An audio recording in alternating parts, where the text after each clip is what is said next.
మన క్యాంపస్కి ఇంకో స్పెషాలిటీ ఉంది, మల్టీ స్టోర్డ్ బిల్డింగ్స్ ఉండవండి. First floor second ఫ్లోరే.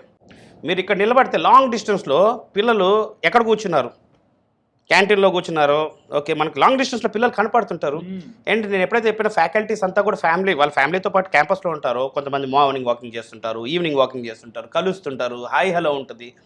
సుధీర్ గారు ముఖ్యంగా చెప్తానండి, సింప్లిఫైడ్గా చెప్పాలంటే ఫ్యాకల్టీ ప్లేస్ వైటల్ రోల్ అండి, ఏ యూనివర్సిటీ కానీ ఏ దాంట్లో అయినా.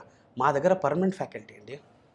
అండ్ అందులో కూడా హైయర్ ఎడ్యుకేషన్ ఉన్న వాళ్ళు అని చెప్పారు. Yes, all the faculties are from IIT and NIT background. 80% faculty are PhD holders అండి.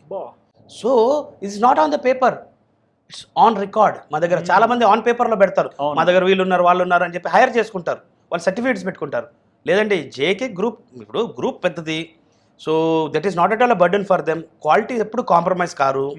అండ్ ఫ్యాకల్టీ క్యాంపస్లో ఉన్న వాళ్ళ అడ్వాంటేజ్ అంటే వాళ్ళు కూడా డైలీ 30 కిలోమీటర్స్ 40 కిలోమీటర్స్ సిటీ బయట ఉండో ఎక్కడో ఉండే ట్రావెల్ చేయాలి, వాళ్ళ పర్సనల్ లైఫ్ కూడా ఉంటుందండి, వాళ్ళ ఫ్యామిలీస్.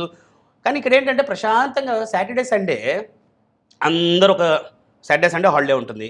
సో స్టూడెంట్ వాళ్ళు చదువుకోవాలండి, సిలబస్ వాళ్ళు కూడా అప్గ్రేడ్ చేసుకుంటూనే ఉండాలి. Everyday the technology is getting upgraded. So నాకున్న ఫీడ్బ్యాక్ ఏంటంటే రాత్రి 11ంటికి చేసిన రోజులు కూడా ఎగ్జామ్స్ టైంలో కానివ్వండి, ఏదైనా టాపిక్స్ ఉన్నప్పుడు కానివ్వండి, faculty was supportive the students on the WhatsApp chats. Okay,